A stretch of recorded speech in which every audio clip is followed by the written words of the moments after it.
शिवलीन हुए। लोगों को लगा कि अब साहब नहीं हैं, लेकिन हम लोगों ने इतनी ज्यादा उनकी उपस्थिति महसूस की है। हम लोगों मतलब सिर्फ मैंने नहीं, मैंने कहा हम लोगों ने, हर उस शिव शिष्य ने उनकी उपस्थिति महसूस की है जिसने उनको मन से पुकारा है। हर उस शिव शिष्य के यहाँ वो गए, हर उस शिव शिष्य से मिले, यहाँ तक कि लोगों ने कहा कि भोजन भी किया है। तो ये तो असंख्य घटनाएं हुई हैं, यानी कि उन सभी असंख्य लोगों के अंदर साहब ने ये बात डाली होगी। और साहब ने डाली तो है ही, लेकिन हर व्यक्ति के अंदर, और किसी एक व्यक्ति के शरीर को चुन के नहीं, उनकी सारी ऊर्जा इसी विचार में है कि शिव मेरे गुरु हैं। जो इस विचार को अपनाएगा, साहब हरिनंदन जी की आध्यात्मिक ऊर्जा का संचरण तीव्र गति से उसके मन के अंदर होता है। प्रत्येक व्यक्ति जो इसको स्वीकार करेगा, जिसने इसको सुना है, जिसने इसको माना है, हर व्यक्ति के अंदर उन्हीं की ऊर्जा चल रही है। और कौन है यहाँ? हाँ, ये है कि हम लोग पहचान सके वैसे लोगों को जो हमें गुमराह करते हैं, जो हमें भटकाते हैं। तो अब भटकाने के लिए मुझको नहीं लगता कि शिव के शिष्य इतने, शब्द मूर्ख तो नहीं बोलना चाहिए, इतने मूर्ख तो नहीं होते। वो तो बस मूर्ख होने का दिखावा करते हैं।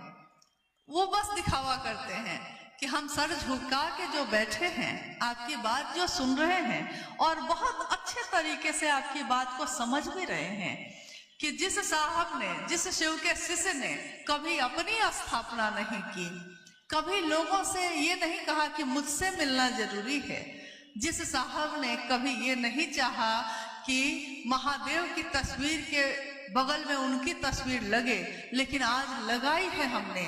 जान लीजिए कि क्यों लगाई है, इसके पीछे भी कहानी है। मां नीलम आनंद उस समय शरीर में थी। कितने जगह के गुरु भाई, गुरुबान, पुराने गुरु भाई कुछ बैठे भी हैं। लोग जब शिव गुरु महोत्सव के लिए आते थे तो वो कहते थे कि साहब आपकी और दीदी की तस्वीर हम लगाना चाहते हैं। और साहब कहते कि मैंने शिव की स्थापना की बात की है, मेरी तस्वीर क्यों लगाओगे? लेकिन लोग निवेदन करते रहे और साहब मना करते रहे। जब दीदी मां नीलम आनंद जी शिवलीन हुई और ये हवा उठी कि हाँ दीदी ने मुझको दे दी शक्ति, दीदी ने मुझको दे दी शक्ति, तो साहब ने कहा यार अब नीलम शरीर में नहीं है, उनकी तस्वीर लगा सकते हो विवश होकर, ताकि एक ही जगह जुड़े रहिए भाई। अब देखिए उसके बाद भी कुछ समय और गुजरा। कुछ जगह पे शिव गुरु महोत्सव का आयोजन हुआ। आयोजकों ने साहब से निवेदन किया कि साहब महादेव की तस्वीर के साथ आपका और दीदी का भी तस्वीर बैनर पे लगाना चाहते हैं। साहब ने स्पष्ट शब्दों में मना कर दिया। उन्होंने कहा कि नहीं, मेरी तस्वीर क्यों लगेगी, लोग महादेव को देखेंगे, मुझको क्यों देखेंगे, मना कर दिया। और जब साहब स्वयं उस जिले में शिव गुरु महोत्सव में भाग लेने के लिए गए, तो उस जिले में प्रवेश द्वार पे जो बैनर लगा था, उस बैनर पे महादेव की तस्वीर थी, मां नीलम आनंद जी की तस्वीर थी, और जो वहां के मुख्य आयोजक थे उसी गुरु भाई की तस्वीर लगी थी। आश्चर्य लगा हम लोग को, इतना दुस्साहस कोई कैसे कर सकता है, ये साहस कैसे हुआ? लेकिन साहब ने कुछ नहीं कहा। फिर कुछ समय बीता, फिर एक जगह आयोजन में जितने आयोजक थे, फिर उन सब में से लगभग 10 लोगों की तस्वीर उस बैनर पे थी। लौटने के बाद हम सबों ने साहब से हाथ जोड़कर निवेदन किया था उस दिन कि साहब आप अनुमति दीजिए अपनी तस्वीर को लगवाने की, इसलिए कि अगर आपकी एक तस्वीर नहीं लगी तो हर व्यक्ति अपनी तस्वीर लगवाने के चाहत में खड़ा है, और ये नहीं होना चाहिए। इसलिए विवश होकर उस दिन भी साहब ने इसकी अनुमति दी कि ठीक है, आज से महादेव के साथ साहब दीदी की तस्वीर भी लगेगी। हम लोगों के कानों तक ये आवाज भी पहुंची साहब के शिवलिंग होने के बाद, हालांकि जिज्ञासा में ये नहीं है। ये आवाज भी पहुंची कि लोग कहते हैं कि जब अब साहब और दीदी जीवन में नहीं है, शरीर में नहीं है, तो उनकी तस्वीर क्यों लगनी चाहिए। और मैं शिव के शिष्या पूछती हूँ कि उनकी तस्वीर नहीं तो किसकी तस्वीर लगनी चाहिए? महादेव की नहीं, महादेव के शिष्य की नहीं तो किसकी? जो हम लोग इस यात्रा में हैं उनकी तस्वीर लगनी चाहिए। और ये नहीं होगा। हाँ, तस्वीरें माध्यम होती हैं, शिव की तस्वीर माध्यम होती है शिव तक पहुंचने का, शिव नहीं होती।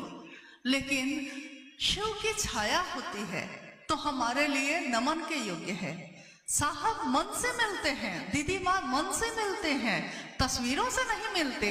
लेकिन उनकी तस्वीर ना लगाएंगे तो नतीजा तो ये हो रहा है कि हर व्यक्ति अपनी तस्वीर लगा रहा है। क्या उसकी शरीर की मौत नहीं होगी?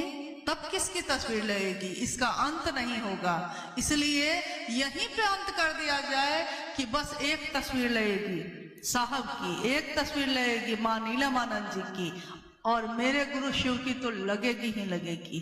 क्योंकि भारत देश शिव की पूजा करता है, शिव को अपने दिल में धारण करता है, और शिव की शिष्यता हम सबको नमन के योग्य बनाती है। जो शिव के लिए झुकेगा वो सबके आगे झुकेगा। सबके आगे मतलब कौन?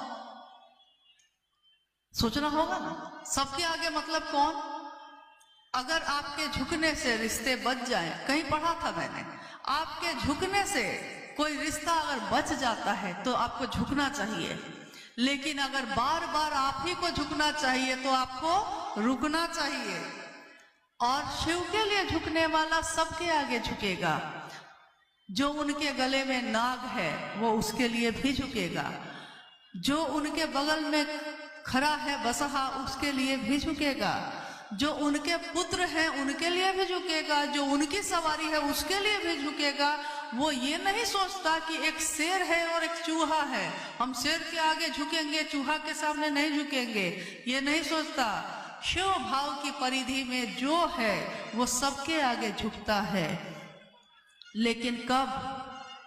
जब वो शिव भाव में दिखता है तब, जब वो शिव के गले में धारण किए हुए है तब, जब वो शिव की सवारी बना हुआ है तब। लेकिन जिसने शिव को ही छोड़ने का सोच लिया हो उसके आगे क्या करेंगे हम?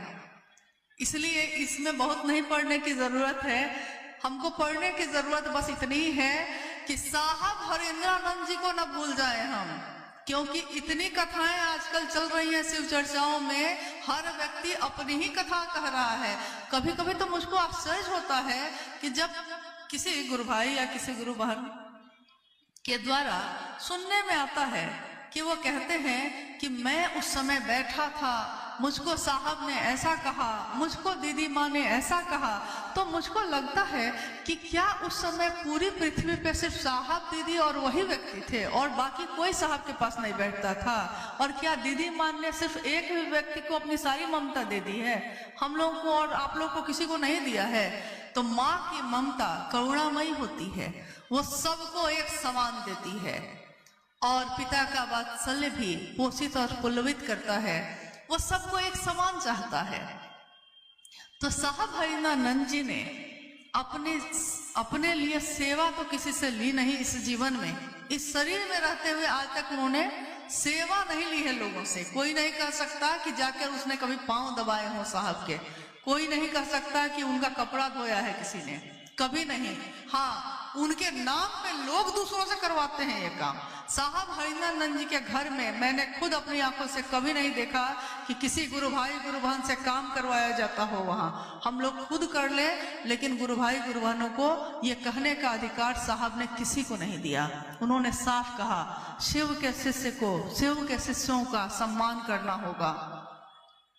और चाहे वो आज का शिव शिष्य हो या 30 साल पहले का शिव शिष्य हो, शिव की नजर में वो बराबर है। यहाँ कोई बड़ा नहीं, कोई छोटा नहीं, कोई अमीर नहीं, कोई गरीब नहीं, शिव के शिष्य सब बराबर हैं। इसलिए अगर वरिष्ठ हैं तो आप सब हैं, अगर बड़े हैं तो आप सब हैं, और आप एक के पीछे हजारों लोग हैं। आने वाले समय में असंख्य लोग जो सामान्य हैं, अति सामान्य हैं, क्योंकि सामान्य से अति सामान्य लोगों ने ही महादेव के काम को आगे बढ़ाया है।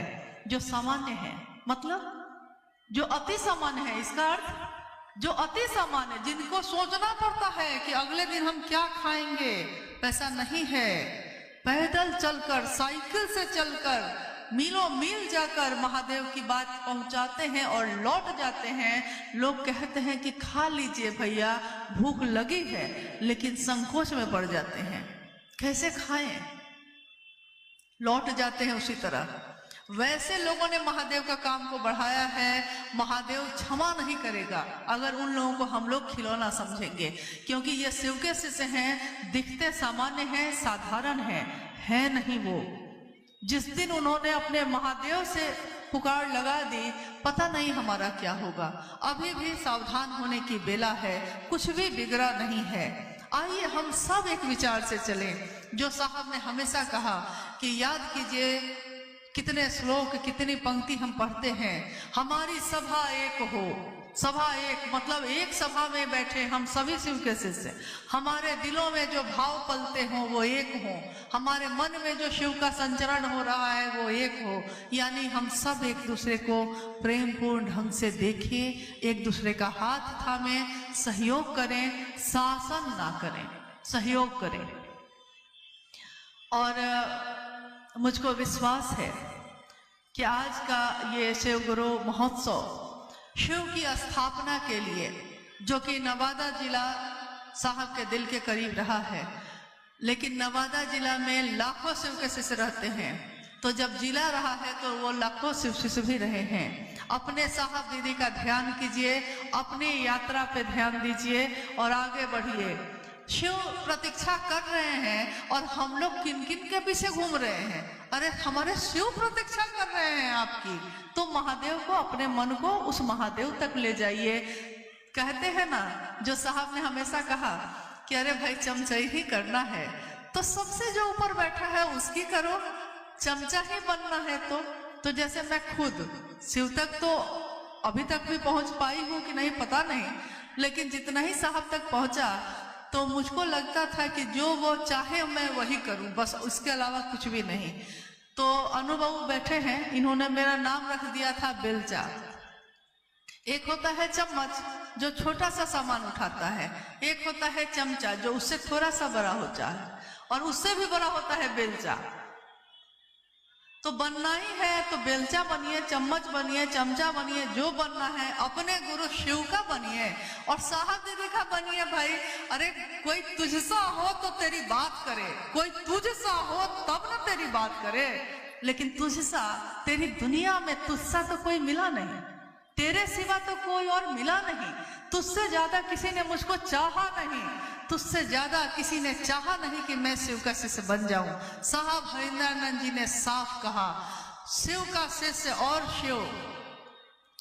शिव को गुरु मानने वाले लोग यानी शिव के शिष्य, वो शिव शिष्य बने हैं कि नहीं बने हैं, ये उसके और मेरे बीच का मामला है, ये किसी तीसरे का मामला नहीं है। इसलिए किसी को इसके बीच में आने की जरूरत नहीं है। मैंने अभी कहा हमको भय होना चाहिए बीच में आने से।